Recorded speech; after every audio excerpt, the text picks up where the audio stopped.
Hi hello నమస్తే welcome to vlogging with Shiva. ఈరోజు నేను మీ ముందరికి మన మధురై సిరీస్లోని 7వ వీడియోతో అయితే మీ ముందరకు వచ్చేసాను అనమాట. ఈరోజు మనం చూడబోయే ఆలయం వచ్చి మధురై నుండి 25 కిలోమీటర్ల దూరంలో ఉన్న అలగర్ కోవిల్ అనమాట. ఈ యొక్క ఆలయము చాలా పెద్ద ఆలయము, అలాగే పురాతనమైంది కూడా. ఈ ఆలయాన్ని 2000 సంవత్సరాల క్రితమే నిర్మించారండి. ఈ ఆలయము 108 దివ్య దేశాలలో కూడా ఒకటి. ఇక్కడ స్వామివారు ఎవరు? సాక్షాత్తు ఆ ఒక మహావిష్ణువే సూతప మహర్షి యొక్క శాపాన్ని విమోచించి ఆయనకి మోక్షం ప్రసాదించడం కోసం ఈ యొక్క ప్రదేశానికి అయితే వచ్చారండి. ఈ యొక్క ఆలయం దగ్గరికి వెళ్ళి మనం ఈ ఆలయం తాలూకా పూర్తి చరిత్రను అయితే తెలుసుకుందాము. అంతకంటే ముందు మనం ఈ యొక్క ఆలయానికి ఎలా వెళ్ళాలంటే, మనకి మీనాక్షి అమ్మవారి గుడి నుంచి ఒక 4 కిలోమీటర్ల దూరంలో పెరియార్ బస్ స్టాండ్ అనే ఒక బస్ స్టాండ్ ఉంటుంది. ఆ ఒక బస్ స్టాండ్లో మనకి బస్ నంబర్ 44, ఈ యొక్క బస్ నంబర్ 44 ఎక్కారనుకోండి, మీకు డైరెక్ట్గా అలగర్ గుడి ముందరకైతే వదిలేస్తారు. టికెట్ జస్ట్ మీకు ఒక 20 రూపీస్ లోపలే ఉంటుంది. ఓకేనా? ఈ ఆలయం తాలూకా టైమింగ్స్ విషయానికి వస్తే, ఈ ఆలయం ప్రతిరోజు ఉదయం 6 నుండి మధ్యాహ్నం 12:30 వరకు, తిరిగి మళ్ళీ మధ్యాహ్నం 3:30 నుండి రాత్రి 8:30 వరకు అయితే మనకి అందుబాటులో ఉంటుంది. రండి, ఇప్పుడు మనం ఈ ఆలయం తాలూకా స్థల పురాణం అయితే తెలుసుకుందాం. పూర్వం ఒకసారి సుతపస్ మహర్షి ఈ యొక్క అలగర్ కొండ వద్ద నిపురగంగా అనే ఒక తీర్థంలో అయితే స్నానం చేస్తూ ఉంటారనమాట. ఇందుకు ఈ యొక్క నిపురగంగా తీర్థం గురించి మనం ఇంకొంత సమయంలో అయితే తెలుసుకుందాం. అలాగే ఈ యొక్క నిపురగంగాలో స్నానం చేస్తున్నప్పుడు దుర్వాస మహర్షి తన వద్దకైతే వస్తారు. అప్పుడు తన పనిలో నిమగ్నమై ఉన్న సుతప మహర్షి దుర్వాస మహర్షిని అయితే చూడరు.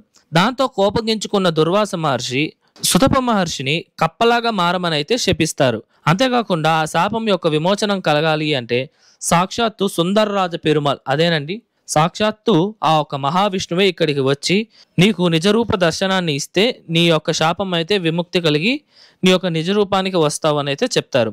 ఈ సంఘటన వల్లే సుతప మహర్షికి మరొక పేరు కూడా వస్తుంది, మండూకా మహర్షి.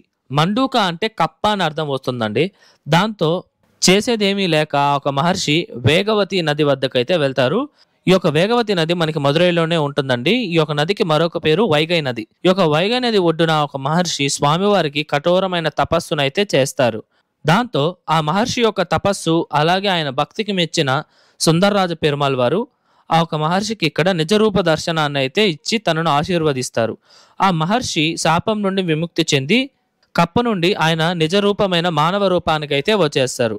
నేను మీకు మొదట్లోనే చెప్పాను కదండి, నిపురగంగా అనే తీర్థం గురించి అయితే తెలుసుకుందామని. ఇప్పుడు ఆ ఒక తీర్థం గురించి అయితే తెలుసుకుందాం. నిపురగంగా అనే ఒక తీర్థము ఈ యొక్క అలగర కొండపైనే ఉంటుందండి.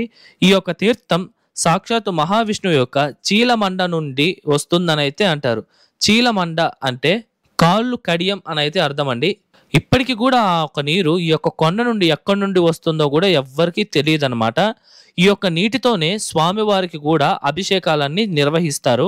మనం ఈ యొక్క తీర్థానికి వెళ్ళాలి అంటే ఈ యొక్క కొండ పైకి కొంచెం ఎక్కాల్సి ఉంటుందండి. అప్పుడు మనకి రాకాయి అమ్మన్ అనే ఒక ఆలయం వస్తుంది. ఆ ఆలయం వద్దనే మనకి ఈ యొక్క నిపురగంగా తీర్థం అయితే ఉంటుందన్నమాట. ఈ యొక్క తీర్థంలో స్నానం చేయడం ద్వారా సకల పాపాలు తొలగిపోతాయని అయితే నమ్మకం అనమాట.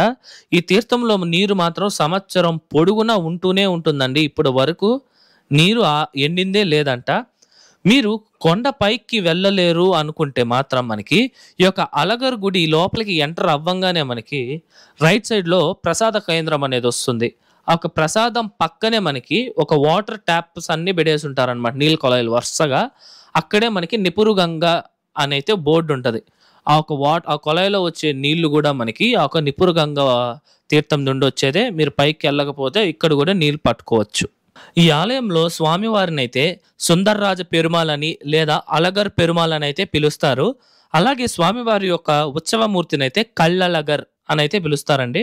ఈ యొక్క ఆలయంలో స్వామివారిని ముఖ్యంగా అయితే అలగర్ పెరుమాళ్ అంటే అందమైన రూపం కలిగిన వాడు అని అయితే అర్థం వస్తుందండి. ఈ ఆలయంలో స్వామివారు ఎంతో అద్భుతంగా నయన మనోహరంగా అయితే ఉంటారండి. ఈ ఆలయంలో స్వామివారు నిలబడుకొని ఉన్న భంగిమలో శ్రీదేవి భూదేవి సమేతంగా అయితే మనకి దర్శనమిస్తారు. ఇక్కడ స్వామివారి విగ్రహం అండి దాదాపు 8 నుండి 10 అడుగుల ఎత్తులో అయితే ఉంటుంది. ఈ యొక్క ఆలయంలో లక్ష్మీదేవి అమ్మవారిని అయితే కళ్యాణ సుందరవల్లిగా అయితే పూజిస్తారు. ఇక్కడ అమ్మవారిని కూడా చాలా చాలా అద్భుతంగా అయితే అలంకరించున్నారండి. అలాగే ఈ యొక్క ఆలయంలో అమ్మవారు చాలా శక్తివంతురాలు. అంతేకాకుండా మనకి ఈ ఆలయం యొక్క ప్రధాన గోపురం వద్ద ఎంతో శక్తివంతమైన కరుపు స్వామి వారి ఆలయం ఉంది.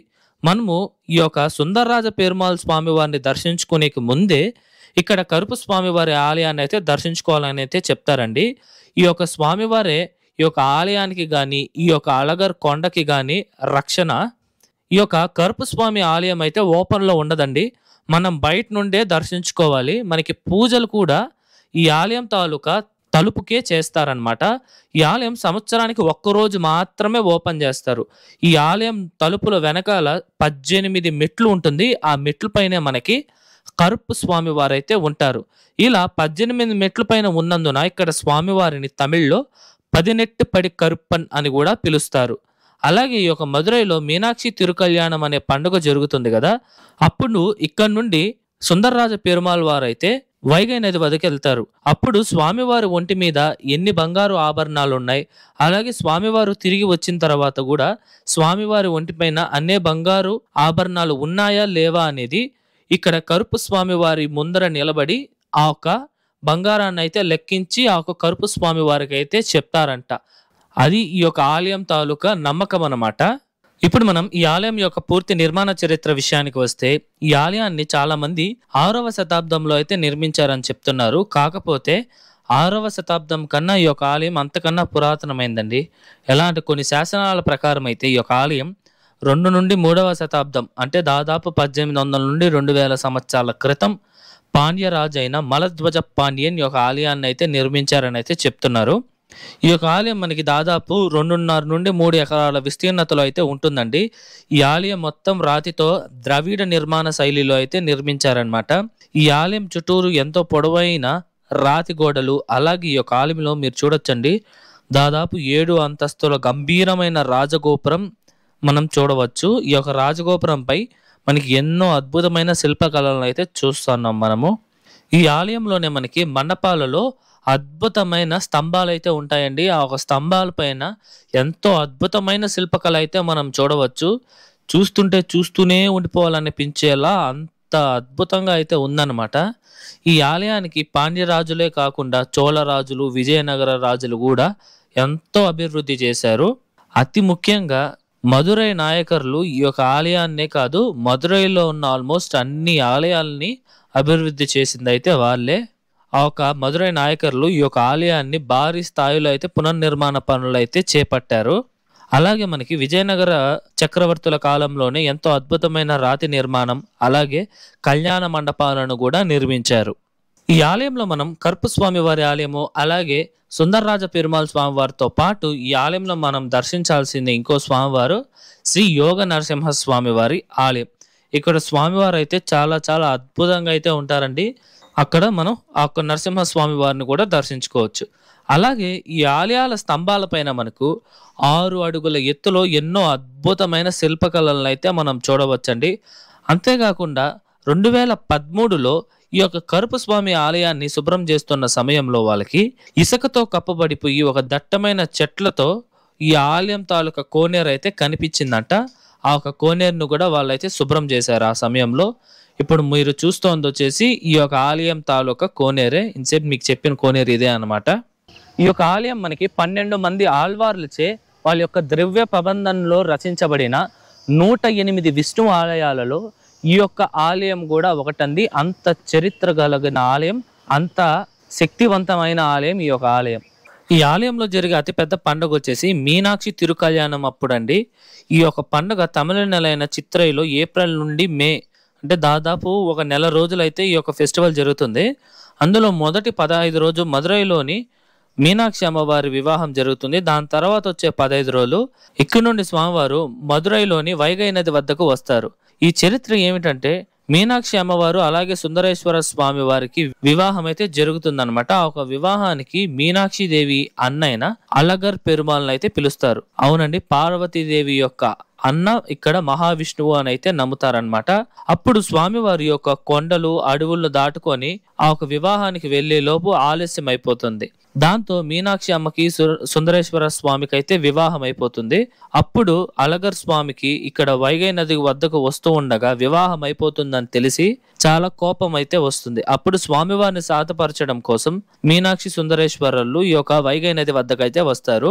అప్పుడు స్వామివారు అమ్మవారు అలగర్ పెరుమాల్ని కలిసి ఈ యొక్క వైగై నది వద్ద నిలబడి స్వామివారిని అయితే శాంతింపజేస్తారు. అప్పుడు స్వామివారు శాంతించి ఒక అన్న తన చెల్లికి వివాహానికి ఏమి బహుమతులు ఇస్తారో అదే విధంగానే అలగర్ పెరుమాల్ కూడా తన చెల్లైన మీనాక్షి అమ్మవారికి బహుమతులు తెచ్చి ఈ యొక్క వైగై నది వద్దే ఇస్తారు.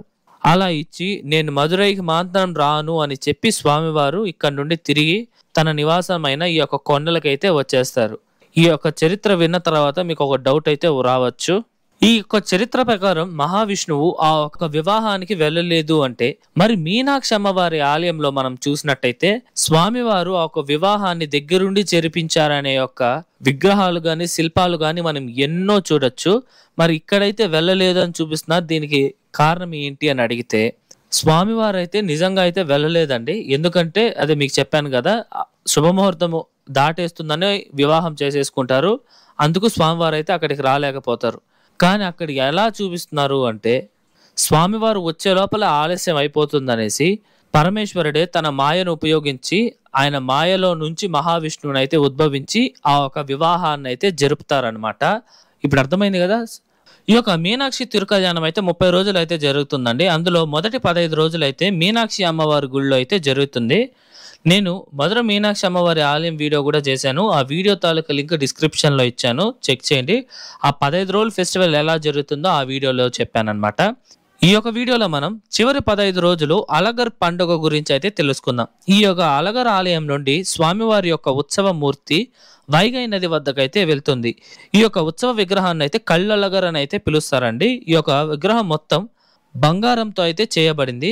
స్వామివారు గుర్రం మీద కూర్చొని ఉన్నట్టుగా ఉంటారు. స్వామివారు ఆ ఒక వైగై నదిలోకి అయితే దిగుతారండి. అప్పుడు అందరూ కలిసి స్వామివారిపై ఆ వైగై నదిలోని నీరునైతే స్వామివారి పైన అయితే చల్లుతారు. ఈ యొక్క పండుగనైతే చిత్తిరై ఫెస్టివల్ అని అయితే అంటారనమాట.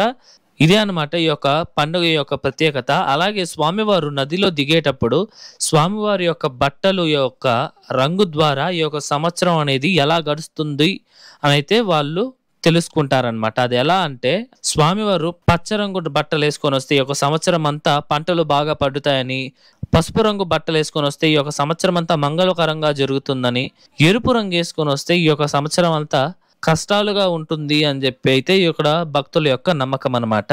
ఇది ఈ ఆలయంలో జరిగే అతిపెద్ద పండుగ. ఈ ఆలయం తాలూకా పూర్తి స్థల పురాణం నిర్మాణ చరిత్ర అంతా తెలుసుకున్నాం కదా, మీకు అర్థమైందని అనుకుంటున్నా. ఇదండి ఇవాళ వీడియో. వీడియో ఎలా ఉంది, నచ్చిందా? ఐ హోప్ ఈ ఆలయం తాలూకా పూర్తి స్థల పురాణం చరిత్ర అవంతా మీకు అర్థమయ్యేలా నేను చెప్పానని అనుకుంటున్నాను. మీకు ఎటువంటి డౌట్స్ ఉన్నా సరే కమెంట్స్లో తెలియజేయండి, నేను మీకు పక్కా రిప్లై ఇస్తాను. అలాగే నేను అక్కడ అబ్జర్వ్ చేసింది ఏంటంటే ఈ యొక్క ఆలయం చాలా అండర్ రేటెడ్ అండి. నేనే కాదు, అక్కడున్న ఒక అయ్యోరు కూడా చెప్తున్నారు అదే మాట. ఎందుకంటే ఇది మధురై నుంచి కొంచెం దూరంలో ఉంది కనుక చాలామంది ఈ యొక్క ఆలయానికి అయితే రావట్లేదు. చాలా పెద్ద ఆలయం, చాలా స్థల పురాణం ఉన్న ఆలయము, కాకపోతే జనాభా సంఖ్య తక్కువ. సో మీరు మధురైకి వెళ్ళినప్పుడు ఒక డే ఎక్స్ట్రా స్పెండ్ చేసి ఈ యొక్క ఆలయాన్ని కూడా దర్శించుకోండి. చాలా మంచి అనుభూతి అయితే పొందుతారు. ఓకేనా?